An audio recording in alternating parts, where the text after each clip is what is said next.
This channel does not promote any violent, harmful, or illegal activities. All content provided by this channel is meant for an educational purpose only.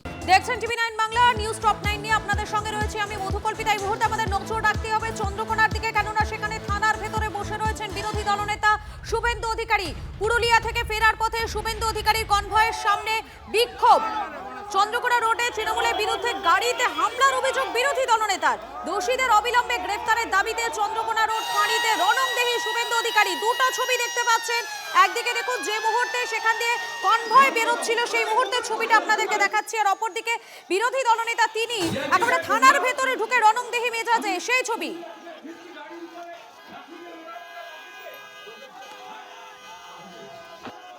10 থেকে 12 জন, সামনে 8 থেকে 10 জন police তাদেরকে কোলে করছে।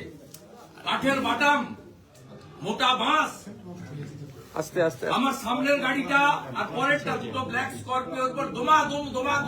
আমি যেদিকে কাছের দিকে বসছি সেদিকে দমাদম করে পিটছে। আর এই লোকাল পাবলিককে জিজ্ঞেস করুন, পেট্রোল আর কেরোসিনের জার নিয়ে এসছে গাড়ির উপর ছড়িয়ে দেশলাই মারবে। পুলিশ তো কোলাকুলি করছে, ওদের খবর দিয়েছে তো পুলিশ, আর খবর তো পুলিশ দিয়েছে। এই টাইমে এই পাশ দিয়ে যাবে তো পুলিশ খবর দিয়েছে। এটা তো মডেল। এই এসপি বারুইপুরে একই ঘটনা ঘটেছিল। এই অরুণ গোবরা তখন বারুইপুর থানায় ছিল। ওই জন্য আনা কাল থেকে চলছে। কালকে খড়গপুরে আমাকে 7 জায়গায় আটকানোর প্ল্যান ছিল, করতে পারেনি। দেবরাতে 3 জায়গায় প্ল্যান ছিল, করতে পারেনি। আজকে এখানে করেছে, ভেবেছে এইসব করে দিয়ে একে মেরে দিব, নয় গাড়ি পুড়িয়ে দিব, নয় ভেঙে দেবো, এবারে পালিয়ে যাবে ছুটে। পালিয়ে যাওয়ার লোক নই। আপনারা শুনলেন বিরোধী দলনেতা তিনি ঠিক কি বলছেন তার বক্তব্য। আমি চলে যাবো, আমাদের প্রতিনিধি প্রদীপ্ত রয়েছেন আমাদের সঙ্গে। প্রদীপ্ত, বিরোধী দলনেতার অভিযোগ যে তার গাড়ির ওপর হামলা করেছে তৃণমূলের লোকেরা। দেখো, আজকে শুভেন্দু অধিকারীর পুরুলিয়ায় যে নির্ধারিত কর্মসূচি ছিল সেই কর্মসূচি শেষ করে তিনি বাড়িতে ফিরছিলেন। সেই সময় চন্দ্রকোনা যে চৌরাস্তা রয়েছে, রাত 8:20 নাগাদ এই ঘটনা ঘটে এবং সেখানে জনাদশেক তৃণমূল আশ্রিত দুষ্কৃতী, তেমনটাই অভিযোগ করছেন শুভেন্দু অধিকারী। তারা তার শুধু পথ আটকায় নয়, তারা জয় বাংলা স্লোগান দিতে দিতে শুভেন্দু অধিকারীর যে গাড়ি, শুভেন্দু অধিকারী যে গাড়িতে যাতায়াত করেন সেই গাড়ির ওপরে পাথর ছোড়ার চেষ্টা করা হয়, বাস লাঠি দিয়ে আঘাত করা হয়, এমনকি পুলিশের যে স্কট ভ্যান ছিল তার উপরেও হামলা করা হয়। এবং শুভেন্দু অধিকারীর বক্তব্য যে এই গোটাটার পিছনে পুলিশের ভূমিকা রয়েছে, তার কারণ পুলিশ নীরব দর্শকের ভূমিকা পালন করছিল। এবং তিনি চন্দ্রকোনা থানার যিনি দায়িত্বপ্রাপ্ত আধিকারিক রয়েছেন অরুণ গোপ এবং পশ্চিম মেদিনীপুর জেলার পুলিশ সুপার পলাশ ঢালির বিরুদ্ধেই অভিযোগ করছেন। এবং এখনো পর্যন্ত শুভেন্দু অধিকারী তিনি অবস্থান থানার ভেতরেই বসে রয়েছেন বিরোধী দলনেতা। আপডেটের দিকে তুমি নজর রাখো। আপাতত তোমাকে ধন্যবাদ। আমি ছাত্র রাজনীতি থেকে এই এলাকায় রাজনীতি করি, কাজকর্ম করি, মানুষের সঙ্গে সম্পর্ক। আমি এই জিনিস দেখিনি, এইরকম নোংরা। আর সব নন টিএমসি লিডার, যুব মোর্চার প্রেসিডেন্ট দেবাঞ্জন, ট্রেড ইউনিয়নের প্রেসিডেন্ট দেবকুমার, পঞ্চায়েত সমিতির ঠিকাদার বাণীব্রত, ওদের গুন্ডা নেতা শাহরুখ খান। সরাসরি চলে যাবো, আমাদের প্রতিনিধি দেবব্রত রয়েছেন আমাদের সঙ্গে। আমি দেবব্রতর কাছে চলে যাবো। দেবব্রত, কি কারণে এত উত্তপ্ত হয়ে উঠলো পরিস্থিতি? বিরোধী দলনেতার কনভয় যে এই রাস্তা দিয়ে যাবে সেটা তো পুলিশের কাছে আগাম খবর ছিল, তাহলে কেন সেখানে পর্যাপ্ত নিরাপত্তা ব্যবস্থা ছিল না? এই প্রশ্ন তো উঠছেই। দেখো, একদমই এই প্রশ্ন কিন্তু উঠছে। আমি সবার আগে যেটা বলবো যে এখানে যারা ছিলেন, যারা মূলত শুভেন্দু অধিকারীর কনভয় আসার জন্য অপেক্ষা করছিলেন, আমার সাথে 2-1 সহকর্মী রয়েছেন, এখানকার যিনি নেতৃত্ব তিনিও রয়েছেন। কি হয়েছিল, মানে হঠাৎ এ ধরনের ঘটনা হলো কেন? আমরা কাকতালীয়ভাবে আমরা ওই চা দোকানে আমাদের একজন কার্যকর্তা এসেছিলেন, ওনাকে চা খাওয়াতে গেছিলাম, ঠিক আছে। তারপর ওনাকে ছাড়ার পরে ওইখানে দেখি ধীরে ধীরে তৃণমূলের লোকজনের সংখ্যা বাড়ছে। তারপর ওরা জয় বাংলা স্লোগান দেয়, আমাদের দিক থেকেও জয় শ্রীরাম বলে। তখনও কিন্তু আমাদের কাছে এরকম কোনো নির্দিষ্ট খবর ছিল না আমাদের বিরোধী দলনেতা এটার উপর দিয়ে বেরিয়ে যাবে, কিন্তু ওদের কাছে খবর এসে গেছিল। মানে কোথাও কি কোনো পুলিশ লুজফল দেখছেন? একদম, নাহলে কিভাবে এতগুলো লোক ডাং লাঠি পেট্রোল কেরাসিন নিয়ে পৌঁছে যায় ওখানে? আগে থেকে তো শুভেন্দু অধিকারী আসবেন, রাজ্যের বিরোধী দলনেতা, তার তো একটা খবর থাকে। তার ফলে কি সেই পুলিশি ব্যবস্থা কি সেরকম ছিল না? না, কোনো কিছু ছিল না। ওই ওদের প্রস্তুতি দেখে আমাদের সন্দেহ হয়। তারপরে আমরা আমাদের একে একে সবাইকে ডেকে নেওয়ার পরে দেখি যে যখন আমাদের কাছে একদম নির্দিষ্ট খবর এলো যে ওরা ভাবছে যে আমরা বুঝতে পেরে গেছি যে আমাদের বিরোধী দলনেতা আসছে, ঠিক আছে। তারপরে ওরা তখন কিন্তু সক্রিয় হয়ে যায়, মানে হঠাৎ করেই কি হামলা? একদম হঠাৎ করে হামলা। আমাকে তো মেরে অন্য একেবারে। উল্টো দিক থেকে আসা লরির একেবারেই সামনে দেবব্রত, ফেলে তুমি দিয়েছিল। থাকো আমাদের সঙ্গে। কেন্দ্রীয় প্রতিমন্ত্রী সুকান্ত মজুমদার রয়েছেন আমাদের সঙ্গে, আপনাকে স্বাগত টিভি9 বাংলায়। দেখুন, বিরোধী দলনেতার গাড়ি কনভয় যে রাস্তা দিয়ে যাবে সেটা পুলিশের অনেক আগে থেকেই জানা ছিল, তাহলে সেখানে কেন পর্যাপ্ত নিরাপত্তা ব্যবস্থা ছিল না?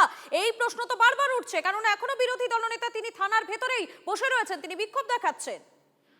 দেখুন, আজকে আমাদের বিরোধী দলনেতা শুভেন্দুদা যখন ঝাড়গ্রাম থেকে প্রোগ্রাম করে ফিরছিলেন, তখন চন্দ্রকোনার সামনে, চন্দ্রকোনার আগে জাস্ট একটু আগে সেই সবাই জায়গায় তৃণমূলের প্রায় 10-15 জন দুষ্কৃতী তারা দাঁড়িয়েছিল বাঁশ হাতে, তাদের সাথে পুলিশও ছিল এবং তারা পরস্পর কথা বলছিল এবং তারা পুলিশের উপস্থিতিতে সেই বাঁশ নিয়ে হামলা করে।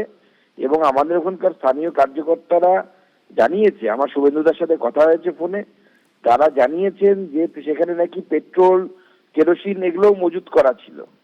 তো এই ধরনের পরিস্থিতি বাংলায় তৈরি করার চেষ্টা করছে মমতা বন্দ্যোপাধ্যায় এবং টিএমসি। মানে পায়ে পা লাগিয়ে ঝগড়া করা যাকে বলে, পায়ে পা লাগিয়ে ঝগড়া করার চেষ্টা করছে বিজেপির সাথে, এবং তারা চাইছে যে কেন্দ্র সরকারের ড্রাস্টিক কোনো স্টেপ নেয় এবং তারপরে মমতা বন্দ্যোপাধ্যায় সিম্প্যাথি গেম যেন খেলতে পারেন। এই পরিকল্পনা চলছে। আমরা বুঝতে পারছি আমাদের উপর আগামী দিনে আরো আক্রমণ হবে, হয়তো আমরা তার জন্য রেডি আছি, প্রস্তুত আছি। সুকান্ত বাবু, আমার একটা বিষয় জানার ছিল। দেখুন, যেভাবে আক্রমণ করা হয়েছে গাড়িতে, সেই ছবিটা আমরা বারবার দেখছি। বিরোধী দলনেতার গাড়িতে হামলা হয়েছে, এর আগেও একাধিকবার আপনার উপরেও হামলা হয়েছে। এভাবে যদি জনপ্রতিনিধিদের উপরে হামলা হয়, তাহলে সাধারণ মানুষের নিরাপত্তা কোথায় গেল? কেননা সমস্ত ভূমিকা, পুলিশের ভূমিকা নিয়ে তো একাধিক প্রশ্ন উঠছে যে পুলিশ নাকি নীরব দর্শকের ভূমিকা পালন করেছে, এই অভিযোগও উঠে আসছে। হ্যাঁ, আমি শুভেন্দুদার সাথে কথা বলে যেটা বুঝতে পেরেছি ফোনে, যে পুরো ঘটনাটাই পুলিশের প্রত্যক্ষ মদতে হয়েছে, পুলিশই করাচ্ছে পুরোটা, অন্য কেউ নেই। এই 15 জন পালিয়ে যাবে পুলিশ যদি না থাকে, পশ্চিমবঙ্গ ছেড়ে পালিয়ে যাবে। আমি বলছি যারা হামলা করেছে, পুলিশের প্রোটেকশনে তৃণমূল কংগ্রেস নামক দলটা টিকে আছে। পুলিশ না থাকলে পরে তৃণমূল কংগ্রেসের 90% নেতা বাড়ির বাইরে বেরোতে পারবে না, এই পরিস্থিতি তৈরি হয়ে আছে রাজ্যে। ধন্যবাদ আপনাকে সুকান্ত বাবু। আমি আরো একবার সরাসরি আমাদের প্রতিনিধি দেবব্রতর কাছে চলে যাবো। দেবব্রত, তুমি এই মুহূর্তে রয়েছো থানাতে, কোনোভাবে কি একবার দেখানো সম্ভব বিরোধী দলনেতা যে থানায় বসে রয়েছেন সেই ছবি কি দেখানো এই মুহূর্তে সম্ভব? একদমই প্রথমেই আমি আমার সহকর্মীকে দেখাতে বলবো, দেখো এই সেই গাড়ি, যেই গাড়িতে করে কিন্তু শুভেন্দু অধিকারী আসছিলেন, সেই কনভয়, এবং সাথে আমি রয়েছেন, আমি শুভেন্দু অধিকারীর কাছে থানার তিনি দাবি করেছিলেন যে তিনি আন্দোলন চালিয়ে একেবারে দেবব্রত যাচ্ছেন, আমাদের প্রতিনিধি দেখানোর চেষ্টা করছেন এই মুহূর্তে সেই ছবি আমরা দেখতে পাচ্ছি এই মুহূর্তে। দেবব্রত, বলো। চেষ্টা করবো একটু সেই ছবিটাই দেখানোর। দেখো, থানার ভেতরে কিন্তু তিনি এখনও সেই অবস্থাতেই রয়েছেন এবং থানার ভেতরেই যিনি মানে অফিসারদের চেম্বার, সেই চেম্বারের ভেতরেই কিন্তু তিনি অবস্থানরত অবস্থায় রয়েছেন এবং তার যে দাবি ছিল যে শেষ পর্যন্ত যদি যারা দোষী তাদেরকে যদি গ্রেপ্তার না করা হয়, তাদের যদি শাস্তিমূলক ব্যবস্থা না নেওয়া হয়, তাহলে কিন্তু সেই আন্দোলন চালিয়ে যাবেন। সেই মোতাবেক কিন্তু সেই আন্দোলন কিন্তু এখনও চলছে বলা যেতে পারে এবং ইতিমধ্যে তিনি লিখিত একটি অভিযোগ দায়ের করেছেন, অভিযোগ জমা দিয়েছেন। সেই অভিযোগের পরিপ্রেক্ষিতে পুলিশ কি ব্যবস্থা নেয় সেটাই কিন্তু এখন দেখার বিষয়। একেবারে তুমি আমাদের সঙ্গে থাকো, তুমি সঙ্গে থাকো এবং এই বিষয় নিয়ে পুলিশের কি বক্তব্য একবার শোনাই আপনাদের।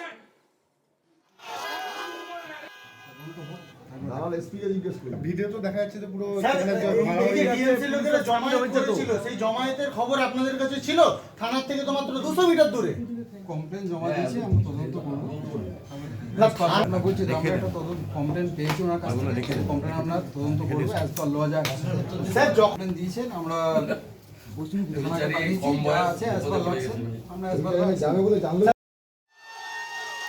আপনারা শুনলেন পুলিশের পক্ষ থেকে কি বলা হচ্ছে। যদি একাধিক অভিযোগ পুলিশের বিরুদ্ধে উঠছে, কারণ পুলিশের সামনে নাকি হামলার ঘটনা ঘটেছে, অন্তত এমনটাই দাবি বিজেপি কর্মী সমর্থকদের এবং বিরোধী দলনেতা তিনিও এই দাবি করেছেন। আমি আরো একবার চলে যাব দেবব্রতর কাছে। দেবব্রত রয়েছেন সরাসরি।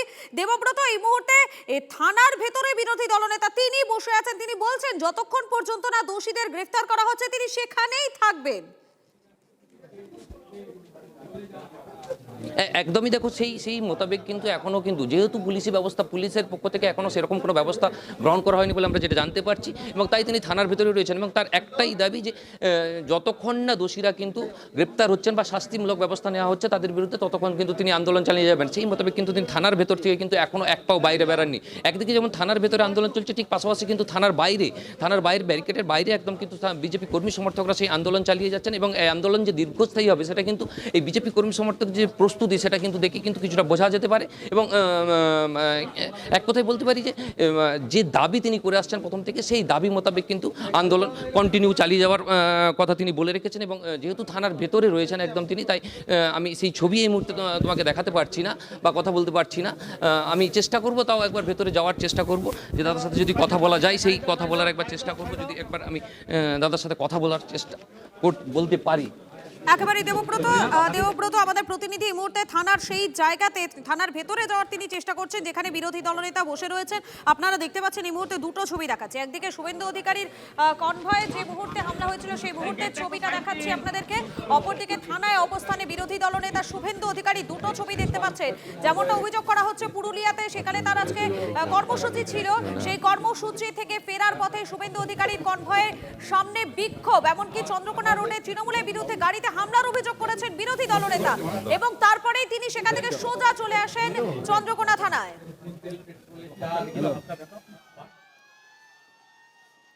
আমার প্রথম কাজ ছিল এফআইআর জিডি করা, নইলে বলবে কমপ্লেন নেই। আমি রিসিভ করেছি, আমি এফআইআর নাম্বার নেব এবং অ্যারেস্ট ডিমান্ড করেছি। আমি কখন উঠবো কি করবো সে আমি ঠিক করব। আমি প্রচুর হাজার হাজার বিজেপি কর্মী আসতে চাইছেন চারিদিক থেকে, সবাইকে না বলেছি, তবুও বাইরে 1000-এর বেশি স্থানীয় লোক বিজেপি কার্যকর্তারা পৌঁছেছেন। শুনলেন আপনারা শুনলেন বিরোধী দলনেতা তিনি কি বলছেন, তার বক্তব্য আপনাদেরকে শোনালাম। এবং এই পুরো ঘটনা প্রসঙ্গে রাজ্য বিজেপির সভাপতি শ্রমিক ভট্টাচার্যের কি বক্তব্য শোনাই আপনাদের। যেদিন থেকে শুভেন্দু অধিকারী বিরোধী দলনেতা হয়েছেন এবং মুখ্যমন্ত্রী পরাজিত হয়েছেন শুভেন্দু অধিকারীর কাছে, সেদিন থেকে তৃণমূল কংগ্রেস শুভেন্দু অধিকারীর উপরে আক্রমণ জারি রেখেছে। বহুবার তার গাড়ির উপরে আক্রমণ করা হয়েছে। এখন নির্বাচন এগিয়ে এসছে, যেখানে রাজ্যের মুখ্যমন্ত্রী নিজেই ঝাঁপিয়ে পড়ছেন ইডি অফিসারদের উপর থেকে, তাদের থেকে ফাইল ছিনতাই করছে। তো সে রাজ্যে এই সমস্ত তৃণমূল কংগ্রেসের কর্মীরা অনুপ্রাণিত হয়ে আজকে বিরোধী দলনেতাকে আক্রমণ করছে। তবে তৃণমূল যদি সীমার বাইরে চলে যায়, আমার মনে হয় ভারতবর্ষের যে সংবিধানের ভাষায় কথা বলবে। খুশি তৃণমূল কংগ্রেস প্রত্যাঘাত করেনি, তৃণমূল কংগ্রেস থাকবে না, তৃণমূল কংগ্রেস চলে যাচ্ছে, তৃণমূলের পরাজয় অনিবার্য। হতাশা থেকে, আতঙ্ক থেকে তৃণমূল আজকে এই কাজ করছে। বিরোধী দলনেতার গাড়ি আক্রমণ করে পশ্চিমবঙ্গের ক্ষমতায় টিকে থাকা যাবে। আপনারা শুনলেন শ্রমিক ভট্টাচার্য তিনি কি বলছেন, তার বক্তব্য শোনালাম। এবং এই যে বিরোধী দলনেতার গাড়িতে হামলার ঘটনা, এই ঘটনায় তৃণমূলের পক্ষ থেকে কি বলা হচ্ছে শোনাবো আপনাদের। কোনো গাড়ির ওপর হামলা হয়নি। আজকে বাংলার মানুষ শুভেন্দু অধিকারীর কনভয়, বাংলা বিরোধীর কনভয়ের সামনে সাধারণ বাংলার মানুষ জয় বাংলা স্লোগান দিয়েছিল। জয় বাংলা স্লোগানে আতঙ্কিত শুভেন্দু অধিকারী তার ঘেরাটোপে থাকা সিআরপিএফ বাহিনীকে নির্দেশ দেয় লাঠিপেটা করার উল্টে। এবং ইন্টারেস্টিংলি যখন শুভেন্দুর সিআরপিএফ লাঠিপেটা করছে, এরা তো বহিরাগত সিআরপিএফ, এরা বাংলার মাটি চেনে না, লাঠিপেটা করে পেটালো কাকে জানেন? বিজেপির নেতা মণ্ডলের সবচেয়ে বড় নেতা গৌতম কৌরি, চন্দ্রকোনার বিজেপির নেতা গৌতম কৌরি, তাকে শুভেন্দু সিআরপিএফ চোর মেরে লাঠি পেটা করে রাস্তায় ফেলে দিয়েছে। যারা একটা স্লোগান সামলাতে পারে না তারা বাংলা সামলাবে? একটা স্লোগান আটকাতে পারে না তারা বাংলার মানুষের এই গর্জন আটকাবে? আজকে বাংলা বিরোধী এই গদ্দার শুভেন্দু অধিকারী দ্বারকাক যতই ময়ূরের পালক লাগাক, দিনের শেষে দ্বারকাকি থাকে, কাক কখনো ময়ূর হয় না। লেজ গুটিয়ে ফাঁড়িতে গিয়ে শেল্টার নিয়েছে শুভেন্দু অধিকারী। মমতা ব্যানার্জির সাথে লড়তে গেলে মমতা ব্যানার্জির মতো শির দ্বারা রাখতে হয়। ময়ূর পুচ্ছ লাগালে দ্বারকাক ময়ূর হয় না। সস্তার ফুটেজ খেয়ে নাটক করার জন্য থানায় ঢুকেছিলেন। জয় বালাজি গ্রুপের উদ্যোগে দুর্গাপুরে ম্যারাথন প্রতিযোগিতা। দুর্গাপুরের গান্ধী মোড় ময়দানে চতুর্থ ম্যারাথন প্রতিযোগিতা। শিশু এবং মহিলাদের জন্য আলাদা বিভাগ। শনিবার দুর্গাপুরের এক হোটেলে প্রতিযোগীদের কিট তুলে দেন উদ্যোক্তারা। 4 বছর হতে চলছে। এটা আমাদের ক্রাইটেরিয়া আছে, মানে ক্যাটাগরি আছে 21 কিলোমিটার, 10 কিলোমিটার, 5 কিলোমিটার, সাড়ি রান আর কিডস রানও আছে। তো এটা মানে পুরো দুর্গাপুরটাকে নিয়ে উইথ অল ফ্যামিলি এক মানুষটা এসে এখানে রান করতে পারে। এটা অনেকই উত্তেজিত সব দেখছি আমি। Everyone is very excited for the run.